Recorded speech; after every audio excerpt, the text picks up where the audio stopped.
Paz do Senhor, muito bem-vindo, você que nos acompanha aqui nesse canal, nesse bloco aqui do Tome Nota. Estamos estudando aqui na nossa revista Ensinando as Nações Jovens, Colossenses, estamos tendo lições maravilhosas, tem levado a um aprofundamento, e hoje nós estamos aqui com o pastor Hugo, autor da nossa lição de hoje, Cristo e a Igreja. Pastor Hugo, seja bem-vindo. Obrigado, muito obrigado, é um prazer estar com vocês novamente e, sobretudo, falar sobre esse tema tão relevante, né, e tão caro para o Evangelho. Amém. Antes de começar, para você que está nos acompanhando, já curte o vídeo, compartilha com quem você puder, ative o sino para receber as notificações do todos os vídeos que são postados, e embaixo, na descrição do vídeo, vai ter o link da revista, então você pode estar fazendo download também. Então vamos para o nosso conteúdo de hoje, lição Cristo e a Igreja. Pastor, o senhor iniciou aqui falando sobre o que é a igreja. E eu creio que na nossa sociedade atual, aquela ideia de igreja como templo, paredes, já foi derrubada. Mas muitas pessoas ainda não entendem a essência realmente. Como o senhor até abordou aqui, tem que ter em mente que é mais do que o ajuntamento de pessoas, né? Não é um mero ajuntamento de pessoas ao acaso que formam a igreja. Então, eu gostaria que o senhor falasse para nós nesse sentido. Como surgiu a Igreja de Cristo, como ela é formada, e o que significa realmente fazer parte da igreja? Que maravilha! Colossenses, ele prefigura essa ideia de que a igreja é o corpo de Cristo, né? E assim como o corpo de Cristo terreno, o corpo em que Cristo encarnou uma primeira vez, foi formado através do Espírito Santo no ventre de Maria, para que Cristo, Logos de Deus, encarnasse, com o mesmo princípio com que o corpo que Jesus habitou terrenamente foi formado pelo Espírito Santo, assim também a igreja é formada pelo Espírito Santo. Tanto é que lá em João capítulo 3, na conversa de Jesus com Nicodemos, nós percebemos esse princípio que, para ser pertencente à igreja, à família da fé, é necessário que o crente, né, que aquele que confessa a Cristo, ele nasça da água e do Espírito. É um novo nascimento e é uma nova geração, por isso uma regeneração bancada pelo Espírito Santo. E aí a gente já pode aplicar, e nós temos várias possibilidades para fazê-lo, que da mesma forma com que o primeiro corpo gerado pelo Espírito Santo para Cristo, Cristo o colocou em sacrifício em favor do cumprimento da vontade de Deus, assim também, com toda certeza, ele o fará com relação à igreja. A igreja também, assim como Jesus o fez com o seu primeiro corpo, com o seu corpo em que ele tabernaculou enquanto Deus, ele sacrificou e entregou a Deus para que o propósito de Deus fosse cumprido. Também é para isso que o corpo serve. O corpo é para ser sacrificado em favor de muitos, para que a vida de Cristo ela seja repartida na sociedade e onde quer que a igreja esteja plantada. Amém, graças a Deus. Muito bom a gente estar entendendo esse conteúdo, estar absorvendo sobre isso. E assim como o senhor colocou aqui na lição também, ao longo da história a igreja sempre sofreu com ataques de falsas doutrinas, que tenta tirar a essência de Cristo, tenta tirar a essência do que o Evangelho nos ensina, do que Deus nos ensina, para colocar ensinos errados. Aqui na lição o senhor até colocou aqui exemplos dos falsos ensinos que atacavam a igreja de Colossenses. O senhor poderia nos explicar um pouco sobre esses falsos ensinos e como eles atacavam a essência de Cristo na igreja? Maravilha. Esses falsos ensinos, na verdade, existiam várias crenças, né? várias vertentes desses falsos ensinos, mas aqueles que eram mais relevantes era o ensino dos judaizantes, que eram aquele povo que, apesar de confessar, crer em Jesus, eles queriam manter as tradições e os privilégios advindos do judaísmo, né? Aquela ideia de primazia, de superioridade, de lugar especial à mesa. E, além deste, nós tínhamos também com grande ênfase, um grande peso ali naquela conjuntura, e sobre esta que Paulo faz a sua defesa em Colossenses capítulo 1, nós tínhamos os gnósticos. E qual era o grande problema da doutrina gnóstica? Primeiro, que para eles Jesus não poderia ser Deus. Jesus seria um demiurgo. O que é um demiurgo? O demiurgo seria uma espécie de um Deus que ele vai encarnando, encarnando, encarnando, e que em cada encarnação ele vai perdendo, ele vai deixando essa essência de Deus para que ele seja um intermediário mais acessível para o povo, para a criação falida. Porque, segundo os gnósticos, se Deus é tão santo, a natureza desse Deus santo que nós cremos não poderia habitar em figura humana e muito menos conviver com um povo tão pecador e tão mau como nós. Então, para isso, era necessário que Deus esvaziasse-se de sua divindade. O que, de fato, não aconteceu. Porque se Jesus ele não é Deus, de nada serve o seu sacrifício. Só faz no sentido crer que Jesus é quem é e a salvação que ele nos deu, justamente porque ele é Deus em essência. Ele é um Deus esvaziado da sua glória, mas não da essência da divindade. Quando a gente vê, aí Paulo explica isso muito bem em Filipenses capítulo 2, ele fala da kenosis, que é o processo de esvaziamento de Deus, mas o esvaziamento da glória e não da essência. Jesus, desde o seu primeiro ato, ele é tão Deus quanto Deus Pai e Deus Espírito Santo. Até porque se Jesus não fosse tão Deus quanto Deus Pai e quanto Deus Espírito Santo, de modo algum ele seria habilitado a que, quando fosse, João 14, nos enviasse o outro Consolador. Então, quando ele coloca, ele traz essa colocação de que o Espírito Santo é o outro Consolador, ele também arroga para si a mesma natureza do Espírito, que ele também tem essa natureza do Consolador. Então,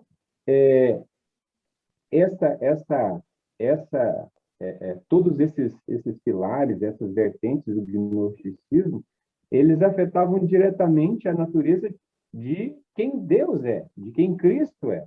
E Paulo faz uma brilhante defesa em Colossenses capítulo 1, mostrando a supremacia de Cristo, a superioridade de Cristo, e lá no versículo 18 e 19, ele fala que aprove Deus que habitasse nele, Cristo Jesus, a plenitude de Deus. E essa plenitude, assim como Cristo, ele defende que Cristo é a verdade de Deus, essa plenitude é uma capacidade de que não existe falta alguma. Então, se você tem Cristo, e Cristo, você tem a revelação a partir do Espírito Santo que ele é a verdade, não lhe falta, não é uma meia-verdade. Cristo não é uma parte da verdade. Cristo é a verdade em essência e na sua totalidade.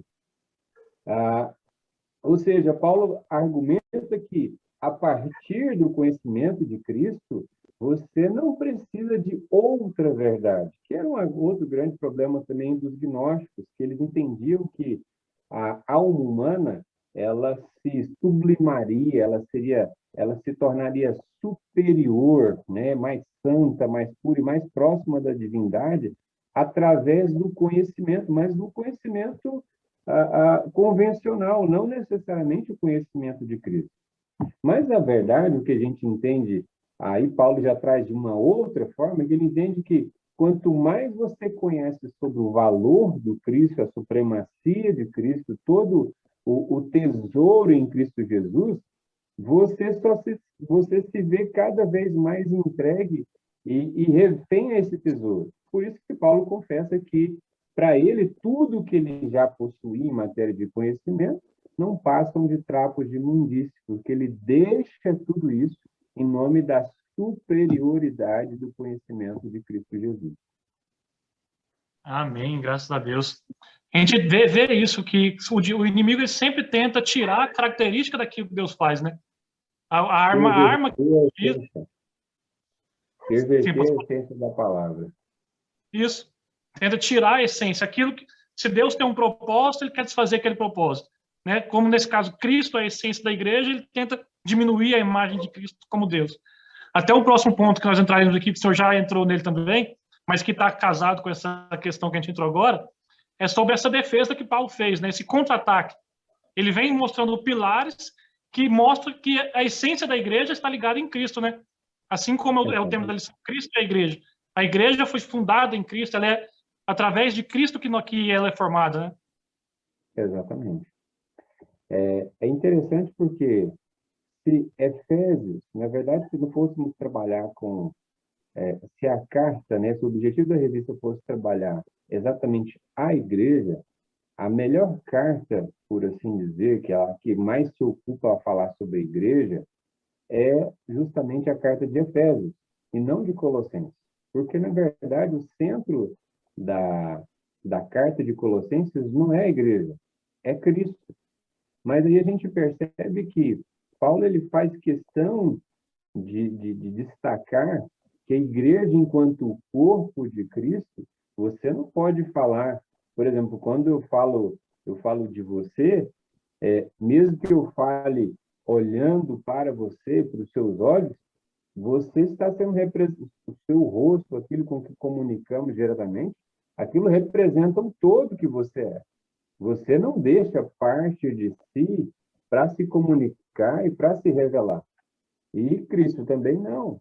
Cristo ele assume para si nós, igreja, como seu corpo, e esse corpo o acompanha em toda a sua revelação.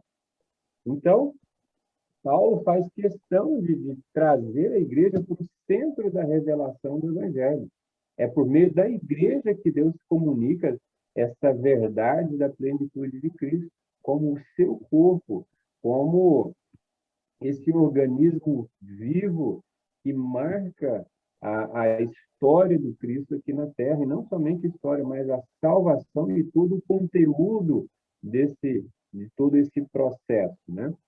E, e tendo em vista essa defesa da igreja como participante da essência do Cristo, nós temos essa condição indispensável em que, se você de alguma forma quer se relacionar com Deus, mas um relacionamento que de fato revele o propósito de Deus e revele um compromisso, você tem que ter compromisso com a igreja enquanto corpo místico de Cristo. Você realmente tem que fazer parte dela.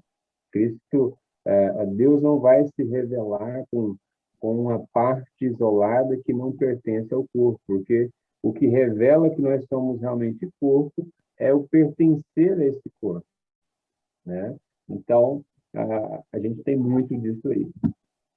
Amém. Isso aí já até tira aquela, como o senhor colocou mais no início da lição, aquelas ideias, né, que pode ser crente sem participar de igreja, que não é necessário congregar, que não é necessário fazer parte da igreja para seguir o evangelho de Deus. Para a gente finalizar, pastor, aqui, a gente vê que essa questão das falsas doutrinas, falsos ensinamentos, não é algo exclusivo daquela época. Hoje a gente ainda vê muito isso, principalmente quanto tecnologia, que qualquer um hoje pode fazer um vídeo teológico, lançar na internet e muitos vão seguir. Então, que alerta que o senhor deixa para os jovens que vão estar assistindo essa aula, para os professores que vão ministrar, sobre instruir para saber discernir o que é realmente fruto da palavra e o que é engano que tem sido disseminado tanto hoje em dia? Eu gosto de uma ilustração que eu acho que ela serve muito, se aplica muito a esse tempo, né? Disse que um moço passou um desses concursos de banco, como o Banco do Brasil, Caixa Econômica Federal e tudo, e logo no primeiro momento ele fez um treinamento antes de poder ir para uma agência. E nesse treinamento, grande parte iria se ocupar em conhecer notas falsas, né? Era um treinamento para identificar notas falsas. E aí ele ficou uma semana e o seu instrutor falou, olha, nós vamos começar pelas verdadeiras. E ele ficou uma semana só conhecendo notas verdadeiras, tocando nota verdadeira, tocando. E mais uma semana e somente notas verdadeiras, e mais outra semana, e mais outra semana. E no último dia já estavam para diplomá-los, né, como concluintes daquele curso. o moço, muito intrigado, falou, olha, a gente está aqui para descobrir notas falsas. E durante todo esse tempo, nós só vimos notas verdadeiras. E aí o seu instrutor, já bastante provavelmente, já havia sido pego a mais de uma vez nesse questionamento e falou, mas é justamente isso.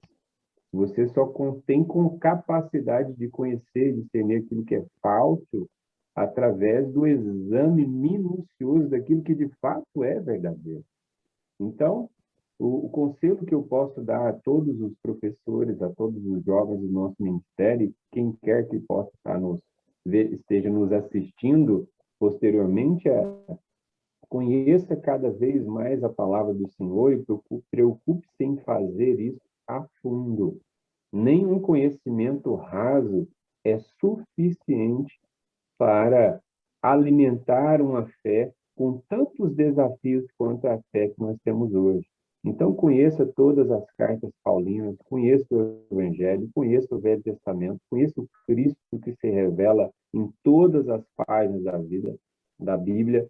Tenha uma fé escatológica no sentido de que você deve entender que, independente da sua avaliação, independente da sua corrente teológica quanto à escatologia, Cristo vem. Essa é uma realidade. E que quando Cristo vier, ele vai cobrar-nos de que nós tenhamos guardado o nosso tesouro. E que tesouro foi esse? Qual que é o grande tesouro da igreja? O Evangelho de Cristo Jesus. A boa nova que gera salvação e transformação.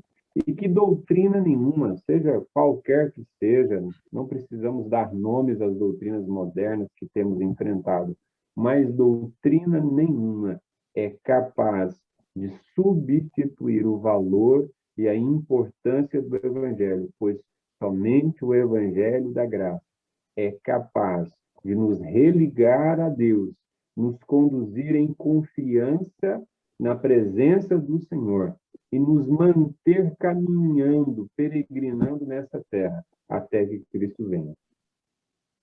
Amém, graças a Deus. Excelente ensino que o senhor trouxe para nós hoje. Diante disso, não tem nem o que acrescentar. Muito obrigado, pastor, por tirar esse tempo para estar conosco. Você que está nos acompanhando, compartilhe realmente esse vídeo para que mais pessoas possam ter acesso também. Pastor, muito obrigado. Que Deus abençoe e que nós possamos aprender na próxima escola dominical também mais e mais pessoas com essa lição que o senhor deixou escrito para nós. Amém? Amém. Fiquem com Obrigado pela Deus. participação. Amém. Fique com Deus e até a próxima.